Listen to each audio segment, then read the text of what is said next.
You don't survive the underworld by making jokes.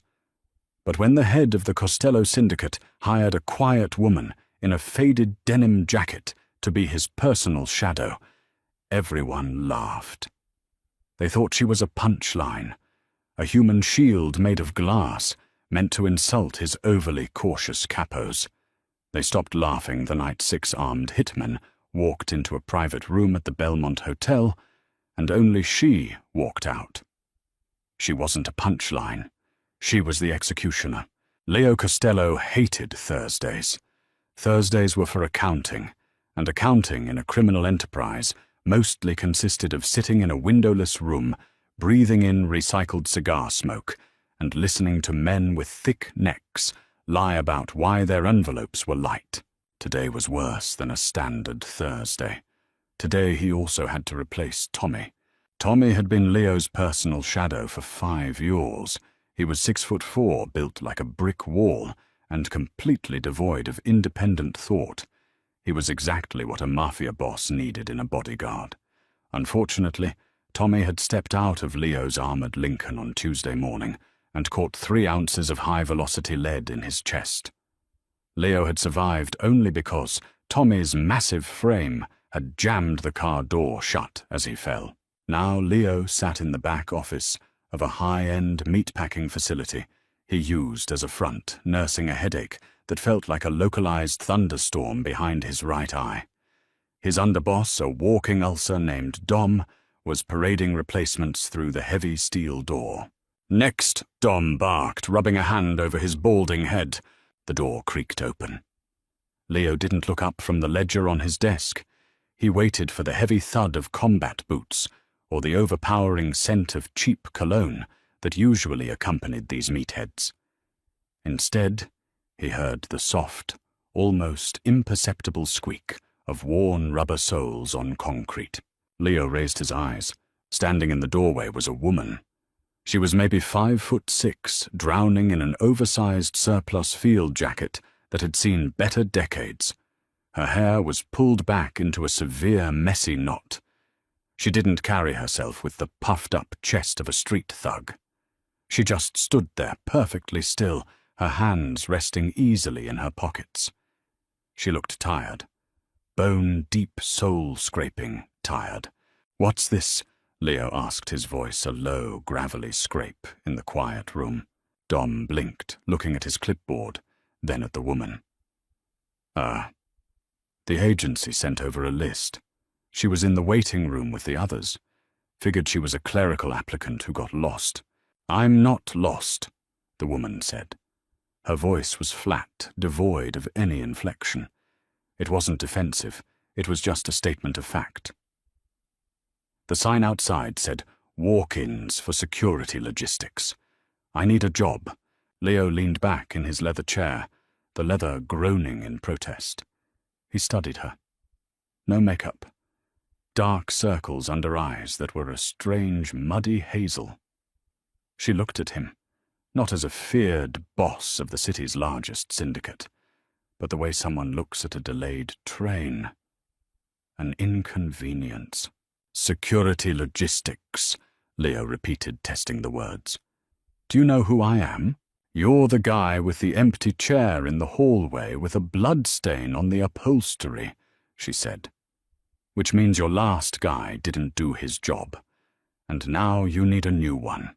Dom scoffed, stepping forward, his face flushing dull red. "Listen here, sweetheart. This ain't a mall cop gig. You take one wrong turn with us, you end up in a landfill. Go home." The woman didn't look at Dom. She kept her eyes on Leo. "My name is Quinn. I don't drink. I don't sleep much. I don't ask questions. And I need the money." Leo should have told Dom to throw her out. The Costello family was currently in a slow-burn turf war with the Greco brothers. Car bombs were replacing handshakes. Paranoia was the currency of the weak. He needed a wall of muscle, a deterrent, a monster to stand behind his chair and make people think twice before reaching into their coats. But looking at the endless line of identical, brainless gorillas waiting outside, a strange, cynical humor washed over him. The Grecos were expecting him to hire a mercenary. His own men were expecting him to hire a tank. He was sick of the posturing. He was sick of the predictable chess moves of this life. "Give her the job," Leo said. Dom froze. "Boss, come on. You're joking. The Grecos are taking shots at you in broad daylight. She weighs 130 pounds soaking wet. Give her Tommy's gun and Tommy's schedule," Leo said, standing up and grabbing his coat. He walked past Quinn, stopping for a fraction of a second to catch a scent of stale coffee and rain on her jacket. "You drive, Quinn." "I drive," she said. "Good. My car is out back. Try not to get me killed. It ruins my week." Leo walked out, leaving Dom staring open-mouthed at the small woman standing in the center of the slaughterhouse office. It was a joke, a middle finger to the Grecos and a test of his own untouchability. Let them see him walk around with a waif. Let them wonder if he had completely lost his mind, or if he was just that confident. He didn't expect her to last a week. 3 weeks later, the joke was wearing thin, mostly because Quinn refused to act like one. She didn't try to prove herself. She didn't buy a suit. She traded the field jacket for a plain black peacoat, and that was the extent of her assimilation into the Costello family. She was simply a ghost that haunted Leo's periphery. When they rode in the back of the car, she didn't speak unless spoken to. When Leo held meetings in dimly lit restaurant booths, dealing in extortion bribery, and occasionally blood, she stood in the corner. She didn't flinch when voices raised. She didn't look away when Leo casually broke a man's nose with a heavy glass ashtray over a gambling debt. Leo watched her watching him. Most people, even hardened criminals, had a tell when violence erupted. A micro-expression of disgust, a twitch of fear, a tightening of the jaw. Quinn had a nothing. She watched a man bleed on a Persian rug with the same detached interest as someone watching paint dry. It was unnerving. "You don't like blood, Quinn?" Leo asked her one night. They were sitting in the VIP section of a club Leo owned. The bass thumped through the floorboards, rattling the crystal glasses on the table. She stood by his booth, scanning the crowd. She didn't look down at him. "I don't have an opinion on it. It's just plumbing." "Plumbing," Leo mused, rolling a heavy glass of bourbon between his palms. "You know Dom takes bets on when you're going to quit. He thinks the first time you see a real gunfight, you'll faint. Dom breathes exclusively through his mouth," Quinn replied evenly. "I wouldn't trust his cognitive deductions." Leo let out a short, bark-like laugh. It was the first time he had laughed in months. The laugh was cut short by the sound of shattering glass. Across the VIP room, a high-stakes poker game had gone sour. One of Leo's mid-level earners, a jumpy kid named Russo, was screaming at a rival associate. The music in the club was loud, but the sudden, sharp shift in the room's atmosphere cut through the noise. The static of impending violence. Leo didn't move. He just watched. This was his club. His men were supposed to handle it. Russo, high on something synthetic and cheap, kicked his chair back. He reached into his tailored jacket. It happened in the span of a breath. Dom, who was standing near the bar, dropped his drink and fumbled for his weapon, moving like he was underwater.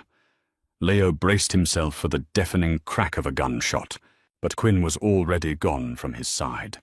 She didn't run. She flowed. She slipped through the panicked, scattering bodies of the club patrons with frightening efficiency. By the time Russo had his snub-nosed revolver clear of his holster, Quinn was standing slightly behind his right shoulder. She didn't shout a warning. She didn't draw her own gun. She simply reached out, grabbed Russo's wrist with her left hand, and drove the heel of her right palm sharply into the crook of his elbow. There was a dry, sickening snap that was audible even over the heavy bass. Russo didn't even have time to scream before Quinn's hand swept up her fingers, gripping the back of his neck. She slammed his face downward into the heavy oak poker table. The impact sounded like a dropped melon. The gun clattered to the floor. Russo slumped sideways, unconscious before he hit the carpet. The entire VIP section went dead silent. The music still thumped from downstairs, but upstairs the air was entirely sucked out of the room. Quinn calmly bent down, picked up the dropped revolver by the trigger guard, and placed it on the poker table. She didn't look at the men staring at her with wide, terrified eyes. She didn't look at Dom, who was standing frozen with his gun half drawn. She walked back over to Leo's booth, took her position by the pillar, and crossed her arms. Her breathing hadn't elevated. Her hair wasn't out of place. Leo stared at her. He looked at the unconscious, bleeding man on the floor, then back at the woman in the cheap peacoat. He was going to shoot the dealer, Quinn said quietly, answering the question Leo hadn't asked. Poor trigger discipline, sweaty palms. Leo slowly picked up his bourbon and took a long, burning swallow. He realized with a sudden icy clarity in the pit of his stomach that he hadn't hired a joke. He hadn't hired a bodyguard. He had accidentally bought a weapon of mass destruction, and he had absolutely no idea where she came from. The invitation was a trap. Leo knew it. Dom knew it. Even the valet out front probably knew it. The Greco brothers had called for a sit-down. Neutral ground. The penthouse suite of the Belmont Hotel, a towering monument of glass and steel in the financial district. The premise was peace. The reality was a firing squad. We don't go, Dom had argued an hour earlier, pacing Leo's office. It's a kill box, boss. Only one elevator up. No fire escapes that aren't alarmed. We go in there. We're fish in a barrel. If we don't go, we look weak, Leo replied, securing a Kevlar vest beneath his tailored suit shirt. It was heavy, uncomfortable, and trapped his body heat, but it had saved his life twice before. Weakness breeds ambition, Dom. You know that. We go. We bring 5 men. We keep it tight. You taking her? Dom jutted a thumb toward the hallway where Quinn was waiting. She's my shadow, Leo said. She goes where I go. Now standing in the high-speed elevator, rocketing toward the 42nd floor, the silence was suffocating. Leo stood in the center, Dom to his right. 3 of his best hitters, broad-shouldered, quiet men, stood behind them. Quinn stood by the door panels, staring blankly at the changing floor numbers. The elevator chimed. Floor 42. The doors slid open. There was no greeting party. There was only a long, opulent hallway, lined with dark cherry wood and thick, sound-dampening carpet. At the far end, double mahogany doors stood slightly ajar, leading into the penthouse. Check the corners, Dom hissed, drawing his weapon. The 3 hitters fanned out, moving down the hallway with practiced precision. Leo walked slowly, his hand resting on the grip of the 9mm tucked into his waistband. The air smelled wrong. It smelled like industrial carpet cleaner, trying to mask the scent of stale cigarette smoke, and something else. Something metallic. Quinn walked slightly ahead of Leo, her eyes darting over the ceiling vents, the light fixtures, the gap beneath the double doors. They reached the entrance. Dom pushed the right door open with the barrel of his gun. The room was massive, bathed in the orange glow of the city lights bleeding through the floor-to-ceiling windows. A long glass dining table sat in the center. Sitting at the head of the table was Paulie Greco. He was dead. His head rested in a pool of drying blood on the glass. The peace offering hadn't been a trap for Leo set by the Grecos. It was a trap for both of them, set by someone else. Boss Dom started taking a step back. The whip. The sound was tiny, a suppressed gunshot. The hitter standing to Leo's left folded in half, a neat hole appearing in his throat. He went down hard, blood spraying across the expensive wallpaper. Ambush! Dom roared, firing blindly into the shadows at the far end of the room. Chaos erupted. More suppressed fire rained down from the mezzanine, overlooking the dining room. Glass shattered. The remaining 2 Costello hitters were pinned behind a heavy leather sofa, returning fire with deafening, unsuppressed bursts that chewed through the drywall. Leo drew his gun, diving behind a marble pillar, just as a line of bullets stitched across the plaster, where his head had been a second before. He checked his magazine, his heart hammering against his ribs. He was pinned. Dom was shouting, bleeding from a graze on his arm, pinned behind a tipped-over credenza. There were at least 6 shooters. High ground. Crossfire. They were dead. It was over. Then Leo saw Quinn. She hadn't taken cover with them. When the first shot rang out, she had moved laterally, vanishing into the deep shadows near the kitchen entrance. Leo risked a glance around the pillar.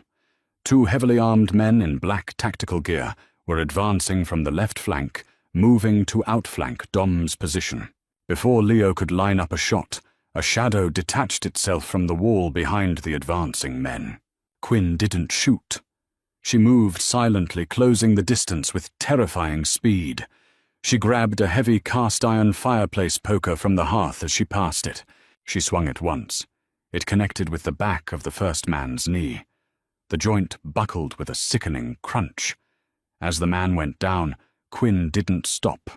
She used the momentum of her swing to drive the heavy iron point directly upward, under the edge of his tactical helmet, into his jaw. He dropped like a stone. The second man turned, raising his rifle. Quinn was already inside his guard. She grabbed the hot barrel of the rifle, redirecting it upward as it fired a burst into the ceiling. In the same fluid motion, she drove her knee into his groin, stepping heavily on his instep to pin him. As he doubled over, she took the heavy iron poker and slammed it against his temple. 2 down, 4 seconds. She dropped the poker and snatched the fallen rifle from the floor. She didn't check it. She just rolled over the kitchen counter as the remaining shooters on the mezzanine realized what was happening and redirected their fire toward her. The marble counter shredded under a hail of bullets, filling the air with a thick, choking cloud of white dust. "Covering fire," Leo yelled, stepping out and firing 3 shots toward the mezzanine. Dom and the surviving hitters joined in, forcing the shooters to duck. It was all the window Quinn needed. She vaulted the counter, moving through the blinding marble dust like a wraith. She didn't run wildly. Every step was calculated. She reached the base of the spiral staircase leading to the mezzanine. A shooter leaned over the railing, trying to get an angle on her. Quinn didn't raise the rifle to her shoulder. She fired from the hip in a tight, controlled 3-round burst.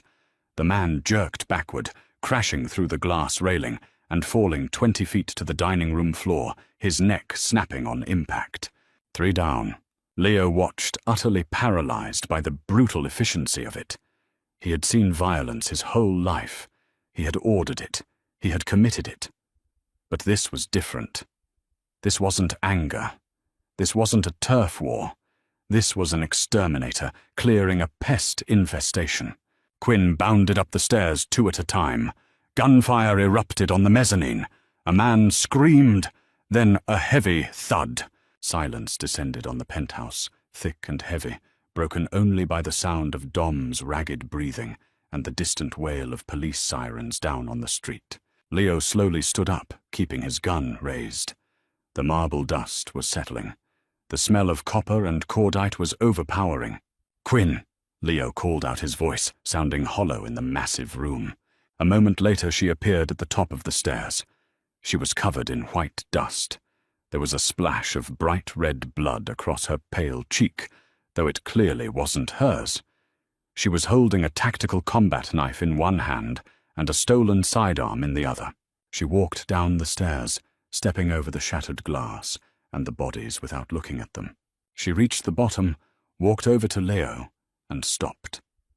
She checked her cheap plastic wristwatch, wiping a smudge of blood off the face with her thumb. "Police response time in this district is roughly 7 minutes, she said, her breathing only slightly elevated. "We have 3 left. I suggest we take the service elevator." Leo just stared at her, at the blood on her face, at the mountain of dead, heavily armed men surrounding them. "Who the hell are you?" Leo whispered. Quinn looked at him, those muddy hazel eyes devoid of any warmth, any fear, any humanity. "I'm your logistics coordinator," she said. "We should go." The service elevator smelled like industrial bleach and old grease. It ground its way down 42 floors with an agonizing mechanical groan. Inside, no one spoke. Dom was leaning heavily against the steel wall, a wad of cocktail napkins pressed against the bleeding furrow on his bicep. The surviving hitter, a kid named Carlo, was dry-heaving quietly in the corner, his gun hanging loosely from 2 fingers. Leo watched the floor indicator tick down. He felt the adrenaline draining out of his system, leaving behind a cold, hollow exhaustion. He looked at Quinn.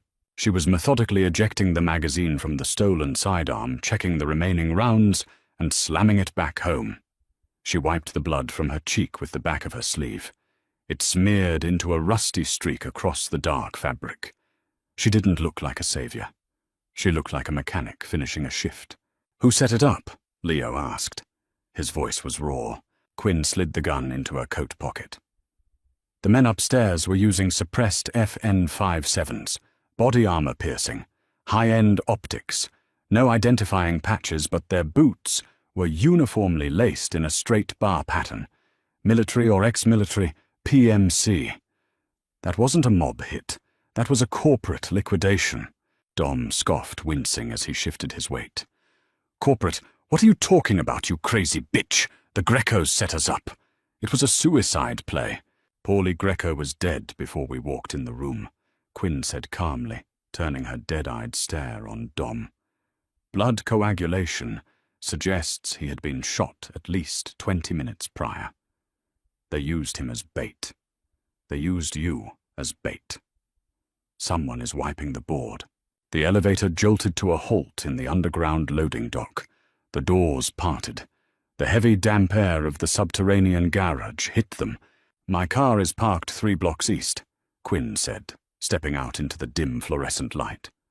"The Lincoln out front is likely wired with high explosives, or at the very least being watched by a sniper team. We walk. I'm not walking anywhere with you." Dom spat, raising his good arm.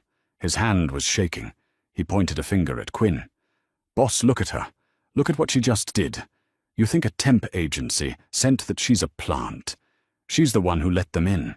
Leo looked at Dom, then at Quinn. Dom was terrified. A rat backed into a corner. Quinn was perfectly still, watching Dom the way a predator watches a wounded animal decide which way to limp. "If I wanted you dead, Dominic," Quinn said, her voice dropping an octave, "I wouldn't have used a tactical team. I would have let you bleed out in the hallway upstairs. Put your hand down before I break your other arm." Dom flinched instinctively, pulling his arm back. "Enough," Leo snapped. He stepped between them, feeling the crushing weight of the night pressing down on his shoulders. He was a king without a castle standing in a dirty loading dock. "We take her car. We go to the yard." The yard was an abandoned impound lot on the industrial edge of the city. It was a relic from Leo's father's era, surrounded by razor wire and guarded by 3 very large, very hungry Rottweilers. Inside the rusted corrugated steel office was a cot, a safe, and a burner phone. The drive was agonizing. Quinn drove a beat-up Honda Civic that smelled faintly of pine needles and damp earth. She drove precisely the speed limit. She checked her mirrors every 4 seconds. Leo sat in the passenger seat, watching the city lights blur past. His empire felt suddenly very fragile. Men in tailored suits, arguing over garbage contracts and union dues, were no match for ghosts in tactical gear dropping through skylights. When they reached the yard, it was pouring rain. The dogs recognized Leo and stayed quiet in their pens. Dom and Carlo went to the back room to patch up. Leo stayed in the main office, pulling a bottle of cheap whiskey from a filing cabinet. He poured 2 glasses. He slid one across the scarred metal desk toward Quinn. She stood by the window, peering through a crack in the blinds at the flooded street outside. She didn't look at the glass. "I don't drink," she said. "Take it anyway," Leo said. He downed his in one swallow. It burned, going down a harsh reminder that he was still alive. "You killed 5 men tonight. 6, if you count the guy you threw off the balcony." 6, she confirmed quietly. Where did you learn to move like that? Quinn let the blind snap shut. She turned around. The harsh, flickering light of the single bulb overhead cast deep shadows beneath her eyes. I was taught, she said. By who? People who are no longer breathing. It was a closed door. A vault. Leo could push, he could demand answers as her boss, but he knew looking at her that authority meant nothing here. The hierarchy of the underworld was a fiction she simply chose to ignore. They're going to come for me, Leo said, leaning forward on the desk. Whoever they are. They took out Paulie Greco. They tried to take out me. They want the city. I need to know if you're going to vanish into the rain, or if I'm paying you enough to stand between me and them. Quinn looked at him. For the first time, Leo saw a flicker of something human behind the muddy hazel of her eyes. It wasn't pity. It was recognition. Your money is worthless right now, Leo, she said. She used his first name. It sent a strange jolt through his chest. But I don't run.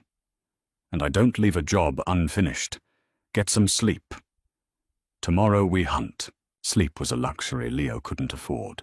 He lay on the lumpy cot in the back room for 3 hours, listening to the rain hammer against the tin roof. Every time he closed his eyes, he saw the hitter folding in half. He saw the white marble dust. He saw Quinn moving through the haze like an apex predator in tall grass. At 4 a.m. he gave up. He swung his legs off the cot ribs, aching from the Kevlar bruising, and walked back into the main office. Quinn was sitting in the same rolling chair she had occupied hours ago. She hadn't taken off her coat. She sat perfectly straight, a disassembled Glock 19 spread out on a dirty rag across the desk. She was cleaning the barrel with a Q-tip, and solvent the smell of hops number 9 cutting through the damp mildew of the room. You don't sleep either, Leo noted, leaning against the door frame. Sleep is a vulnerability, she murmured, carefully inspecting the firing pin. I prefer to rest in brief cycles. 20 minutes. It's enough. Leo walked over and dragged up a folding chair sitting across from her. He watched her hands. They were small, but covered in a map of pale, thin scars. Burn marks on the knuckles. A jagged white line running up her left wrist, disappearing beneath the cuff of her sweater. They were the hands of someone who had been broken and put back together with rough stitching. You're bleeding, she said suddenly, not looking up from the gun.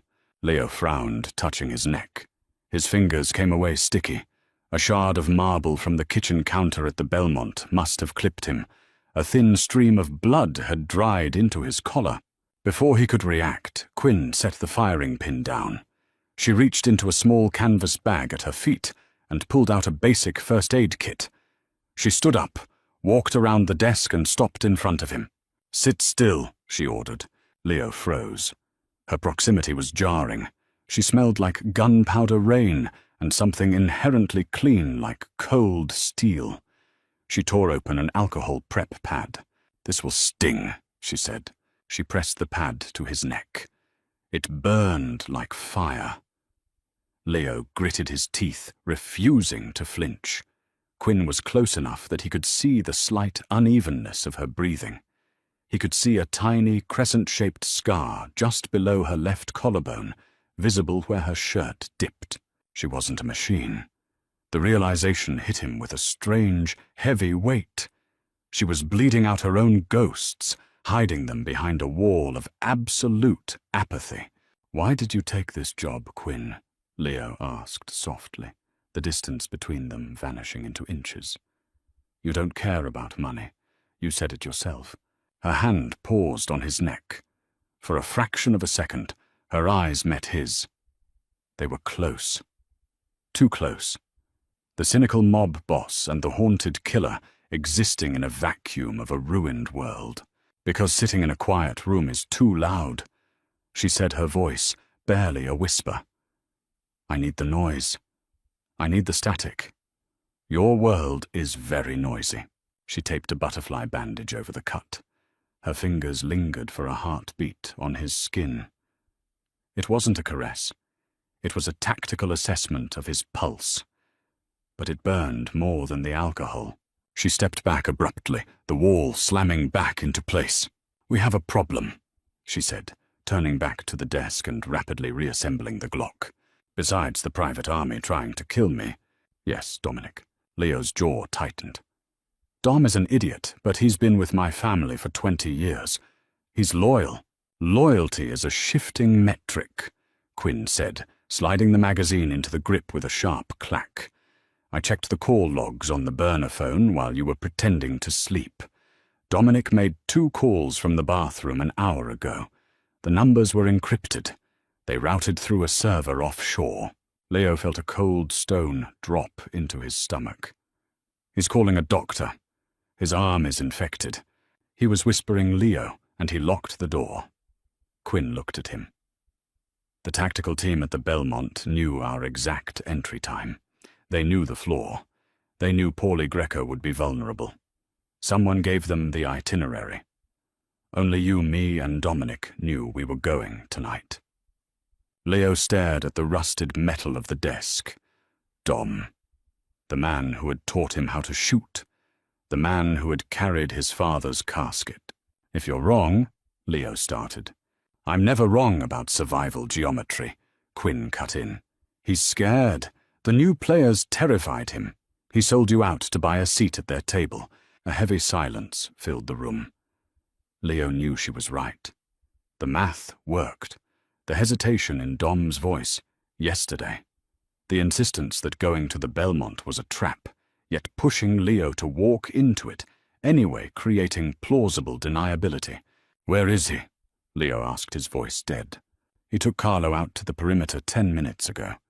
Said he wanted to check the dogs." Leo stood up. He pulled his 9mm from his waistband and chambered around. The metallic slide echoed in the quiet office. "I'll handle it," Leo said. "No." Quinn stepped in front of him, blocking the door. "He expects you to be emotional.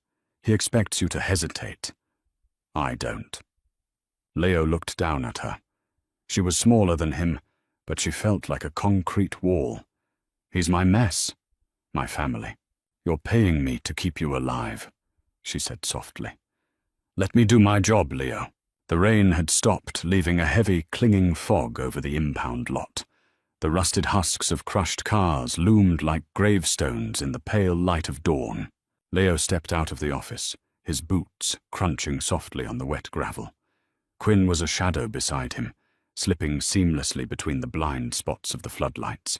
They found Dom near the chain-link fence at the back of the yard. The dogs were pacing nervously in their pens, whining low in their throats. Carlo was nowhere to be seen. Dom was pacing a burner phone, pressed to his ear. His injured arm hung limply at his side. "I told you they survived." Dom hissed into the phone, his voice carrying in the damp air. "The girl is a freak. You said your team could handle her. Now, I'm stuck out here with him, and she's watching my every move. You need to send the cleaners. Now. To the yard." Leo stepped out from behind a stack of rusted shipping containers. "You don't need to yell, Dom," Leo said. Dom spun around, dropping the phone. It splashed into a muddy puddle. His eyes went wide, darting from Leo to the darkness around him. He saw Quinn step out of the shadows, her gun drawn, aimed squarely at his chest. "Boss," Dom stammered, raising his hands, his face pale. "Boss, wait. It's not what it looks like. I was trying to buy us time. Negotiate." "Where's Carlo?" Leo asked. The emptiness in his own voice scared him. Dom swallowed hard. He panicked. He ran. I swear to God, Leo, I was trying to save the family." "Who are they?" Leo asked, ignoring the lie. "A syndicate. Out of Europe. Guy named Holden runs the stateside operations." Dom blurted, sweating despite the cold. "They have limitless money, Leo. Mercenaries. Politicians. They told me they were going to wipe you and the Grecos out anyway. I just wanted to make sure someone from our side survived.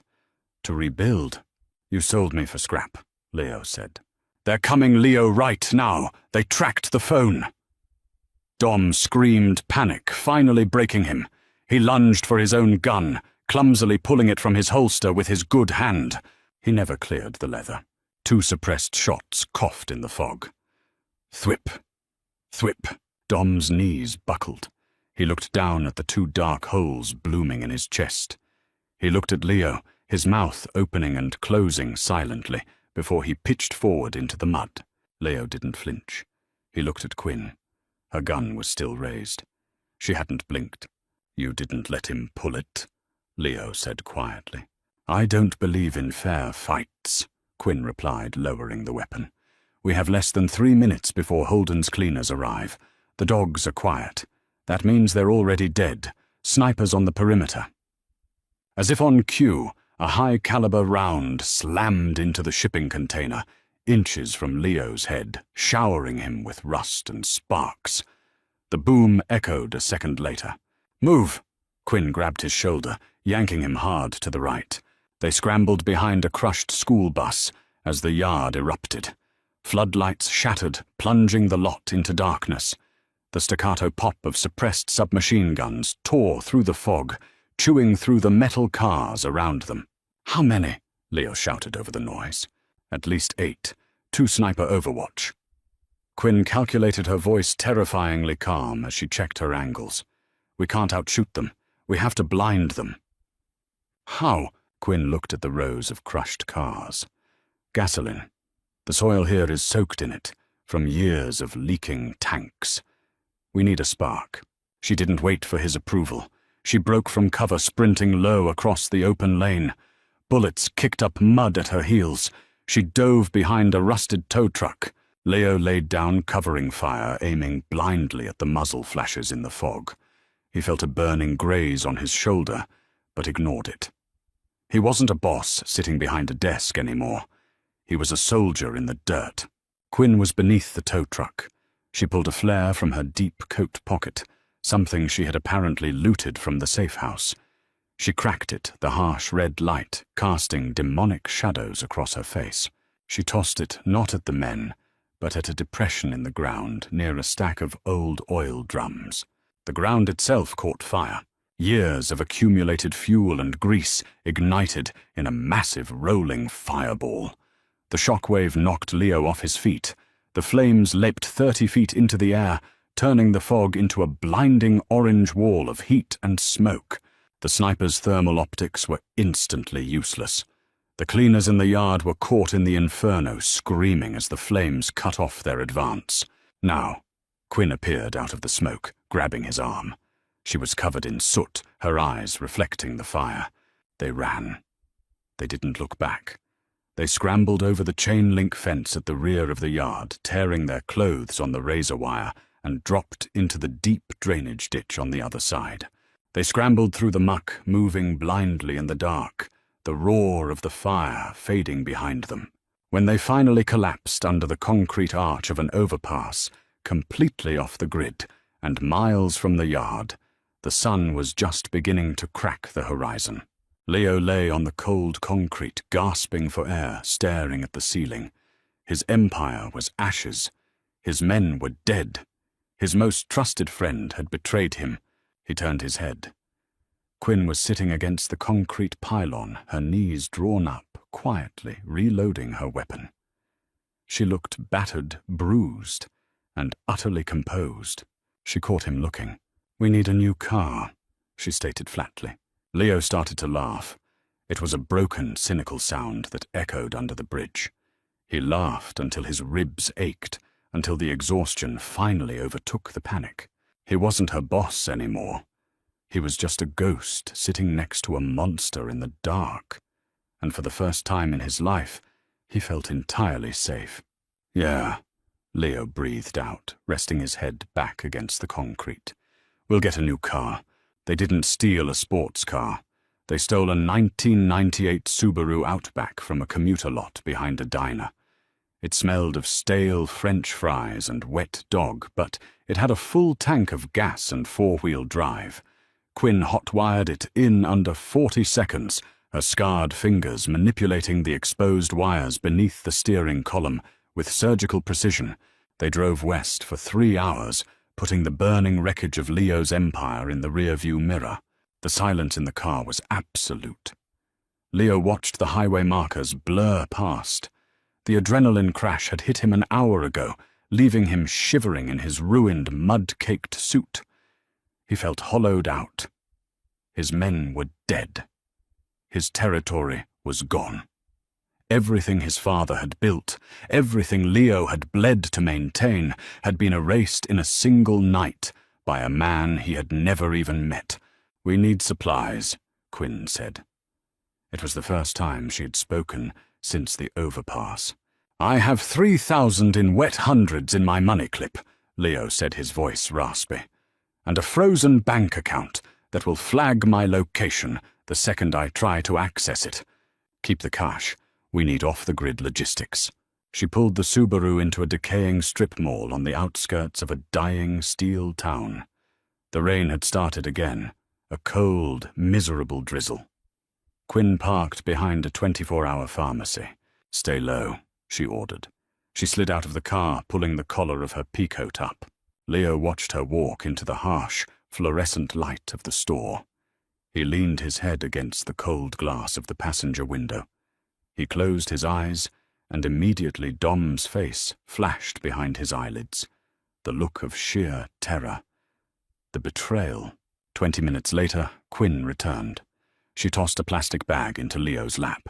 It contained rubbing, alcohol, heavy-duty gauze superglue, a cheap prepaid cell phone, and 2 bottles of generic water.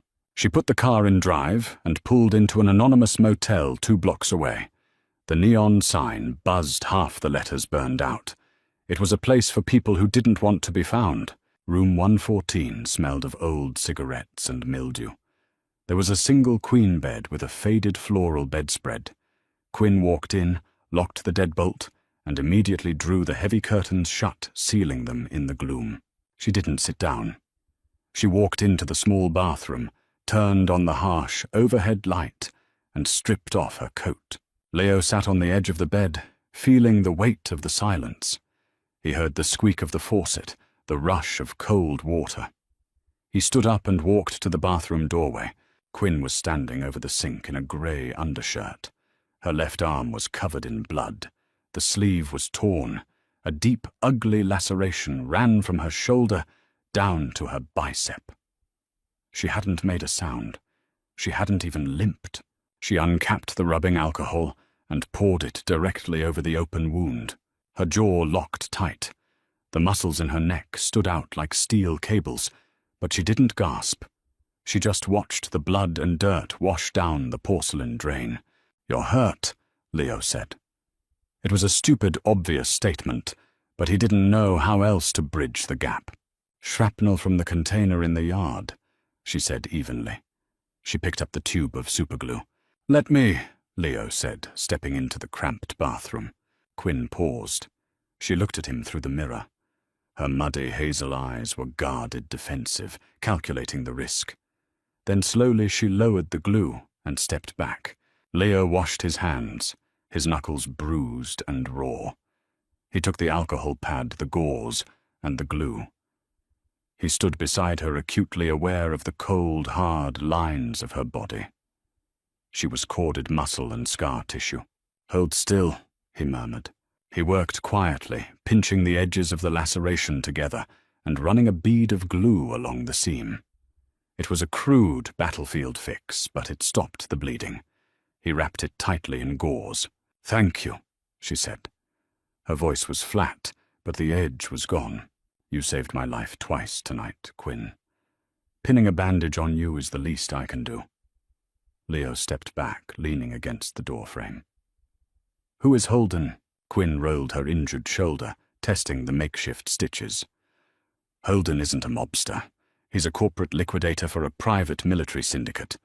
When a foreign cartel or a rogue government wants to expand into a new territory, they don't send goons with baseball bats. They hire Holden. He buys off the politicians, assassinates the local heavyweights, and hands over a clean slate." Leo felt a cold wave of realization wash over him. "And I was the local heavyweight. You and the Grecos. The syndicate wants the port. It's the most lucrative shipping hub on the eastern seaboard. Holden was paid to remove the obstacles. Quinn walked out of the bathroom and sat on the floor, her back against the wall, her gun resting on her knee. She never sat on beds. Beds were traps. "So I'm a ghost," Leo said, walking into the room and sitting heavily on the mattress. "My money is useless. My contacts are either dead or on Holden's payroll. It's over." Quinn looked at him. "Over is a subjective term. I have nothing left." "You have me," she said simply. Leo stared at her in the dim light. She wasn't offering comfort. She was stating a tactical asset. "Why?" Leo asked. "Your contract is null and void. You don't owe me anything. You could walk out that door and disappear. Why stay?" Quinn looked down at her scarred hands. For a long moment, the only sound was the buzzing of the neon sign outside. "Before I came to your office," Quinn started, her voice barely a rasp, "I worked for a man very much like Holden. I cleared boards. I removed obstacles. I didn't ask questions." She paused, swallowing hard. "Then I asked a question, and they killed everyone I ever knew. They burned my life to the ground to teach me a lesson." She looked up at Leo, the muddy hazel of her eyes hardening into something sharp and terrifying. "Holden is part of that machine, and the machine hates friction. Tomorrow we stop running. We become the friction. They didn't plan an assassination. They planned an audit. Holden doesn't operate out of a warehouse or a social club," Quinn explained the next morning. She was tracing lines on a stolen municipal map spread across the cheap motel carpet. "He operates out of a data center, high-frequency trading shell company routing encrypted ledgers. He uses a facility on the South Docks. It looks like a server farm.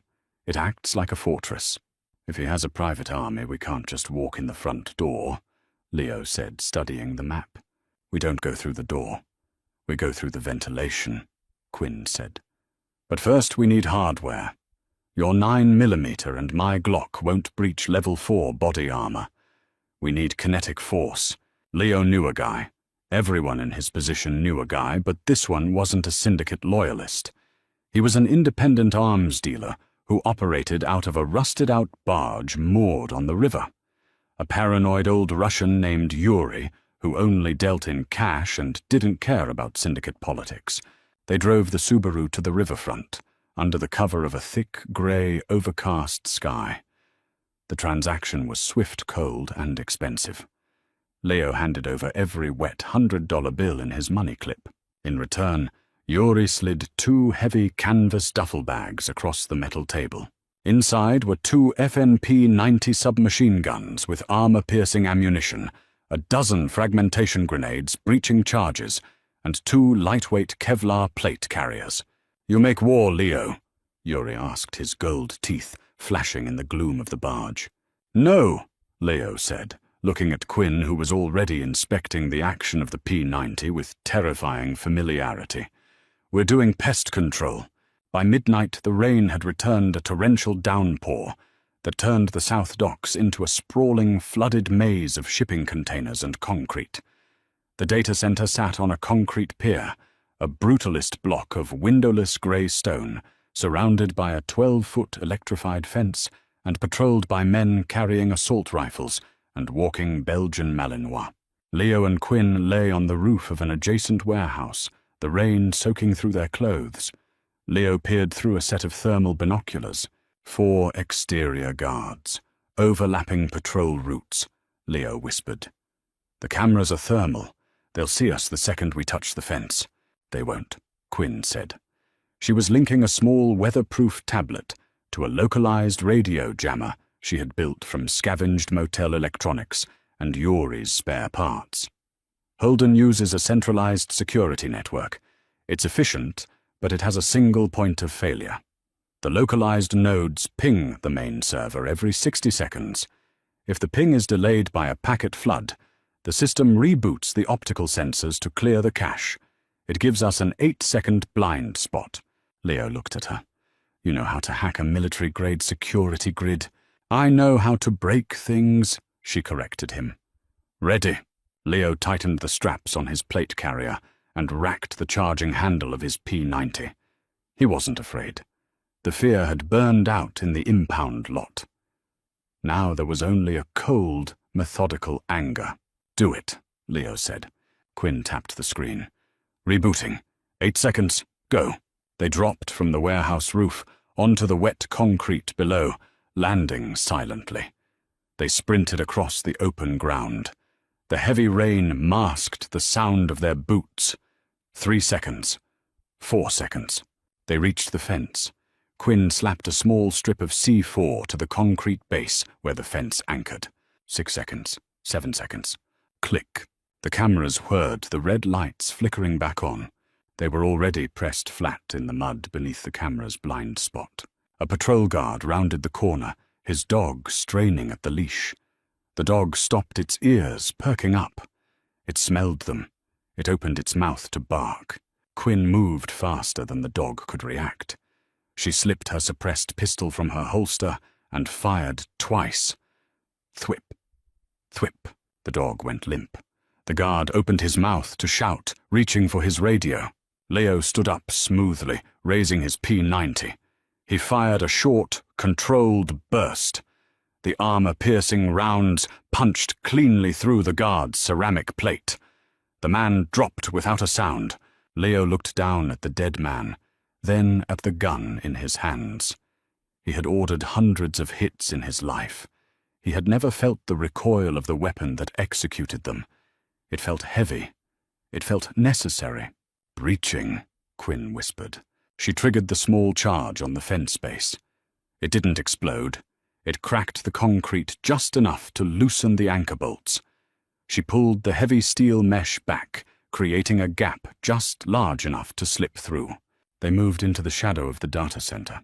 "The main server room is on the 3rd sub-level," Quinn said, consulting a schematic she had pulled from the dead guard's PDA. "Holden will be there. It's the only room with a hardline connection to the offshore accounts.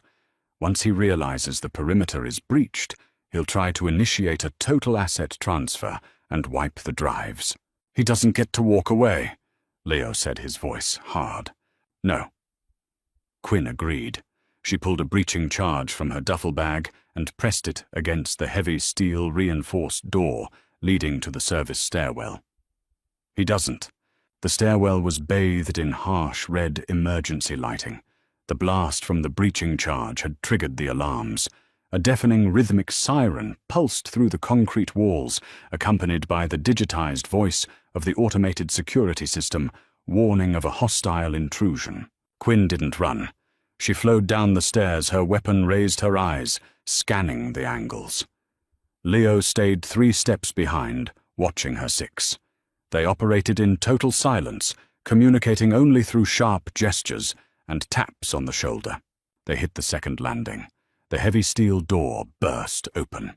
3 of Holden's cleaners poured into the stairwell, their rifles raised.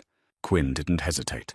She dropped to one knee, making herself a smaller target, and squeezed the trigger. The P90 chattered, spitting a stream of brass casings into the air. The armor-piercing rounds shredded the men in the doorway, throwing them backward into the corridor. Leo stepped over her, laying down covering fire down the hall to keep any reinforcements pinned. "Clear!" Leo shouted over the sirens. Quinn was already moving, stepping over the bodies, her boots slipping slightly on the slick, blood-covered tiles. They reached the 3rd sub-level. The air down here was different. It was freezing cold, heavily air-conditioned, to keep the massive server banks from overheating. The noise of the cooling fans was a continuous, deafening roar that swallowed the sirens. They stood before a set of double-reinforced glass doors. Beyond them was the server farm, a massive, cavernous room filled with towering black racks of blinking blue and green lights. At the far end of the room, behind a raised glass command console, stood a man in a bespoke grey suit. He was typing frantically on a keyboard. 4 heavily armored guards stood in a perimeter around the console. "Holden." Leo breathed, recognizing the face from a dossier Dom had shown him weeks ago. "He's transferring the funds," Quinn said. "We have 90 seconds before the accounts lock and the drives wipe." "How do we play it?" Leo asked. Quinn looked at him. She reached into her vest and pulled out a fragmentation grenade. She pulled the pin holding the spoon down with her thumb. "Loud," she said. She kicked the glass doors open and threw the grenade high into the air. It arced over the server racks, landing perfectly in the center of the 4 guards. "Frag," one of the men screamed. The explosion tore through the freezing air. Shrapnel shredded the expensive glass of the command console and tore into the server racks, sending sparks cascading like a waterfall. Before the smoke could clear, Quinn was inside. She moved through the narrow aisles between the servers like a ghost. A guard, bleeding from the blast, stumbled into the aisle, raising his weapon. Quinn didn't shoot. She closed the distance, grabbed the barrel of his rifle, and drove the butt of her P90 upward into his throat. As he collapsed, she unholstered her sidearm and shot him twice in the chest. Leo took the right flank, his gun up. A guard popped out from behind a rack, firing blindly. Bullets sparked off the metal inches from Leo's face. Leo stepped out, squared his shoulders, and fired a 3-round burst. The guard fell backward. The server room was a chaotic strobe light of sparks, muzzle flashes, and the steady blue blink of surviving hard drives. Quinn reached the raised platform. The remaining 2 guards stepped in front of Holden, their weapons trained on the stairs. Quinn didn't slow down. She dove into a slide, gliding across the polished floor. As she slid, she fired her P90 one-handed, taking out the knee of the guard on the left. The man screamed, collapsing. She popped up from the slide seamlessly, tossing the empty submachine gun aside and drawing her combat knife in her left hand, her pistol in her right. The last guard swung his rifle toward her. She batted the barrel away with the heavy steel frame of her pistol and drove the knife upward, finding the gap in his body armor just beneath the armpit. The blade sank to the hilt. She twisted it, pulled it free, and shoved the dying man aside. Silence fell over the server room, save for the hum of the fans and the hiss of broken cooling pipes. Holden was backed against the shattered glass of his console. He looked terrified. His bespoke suit was covered in dust and blood. He looked from his dead elite guards to the small woman in the black peacoat standing before him. Leo walked up the stairs of the platform, his weapon lowered. He stood beside Quinn. Holden held up his hands. "Wait. Wait. Whatever they're paying you, I can double it. I can wire 50 million into an untraceable account right now. Just let me hit enter." He reached for the keyboard. Quinn raised her pistol and shot him in the right hand. Holden shrieked, falling to his knees, cradling his shattered fingers against his chest. "You don't understand," Holden gasped, crying. "The Syndicate. They'll kill you. They'll hunt you to the ends of the earth. You can't stop the machine." Quinn looked down at him. Her eyes were empty, devoid of any triumph or vindication. Just the cold, mechanical reality of a completed job. "I don't want to stop the machine," Quinn said softly. "I just want to break its teeth." She raised her gun and shot him once in the forehead. Holden collapsed his head, hitting the keyboard. The monitors flickered, an error message flashing red across the screen. The transfer had failed. Leo looked at the dead man. He felt the heavy weight of his past life lift off his shoulders, replaced by something entirely new, entirely terrifying, and entirely freeing. He looked at Quinn. She was already reloading her magazine, her face an unreadable mask.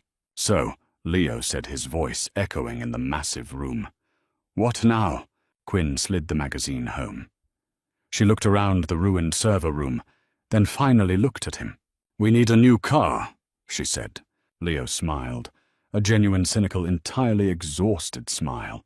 "I'll drive," he said. They walked out of the freezing server room together, stepping over the wreckage, 2 ghosts fading back into the static of a violent world. They didn't have an empire anymore.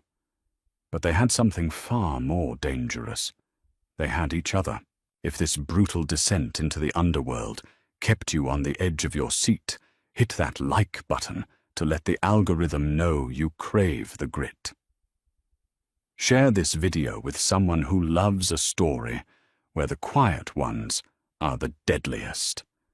And if you want more deeply human, action-packed narratives that pull no punches and skip the cliches, make sure to subscribe and ring the bell so you never miss a chapter. Drop a comment below. Who would you hire as your shadow? Stay sharp, and see you in the next one.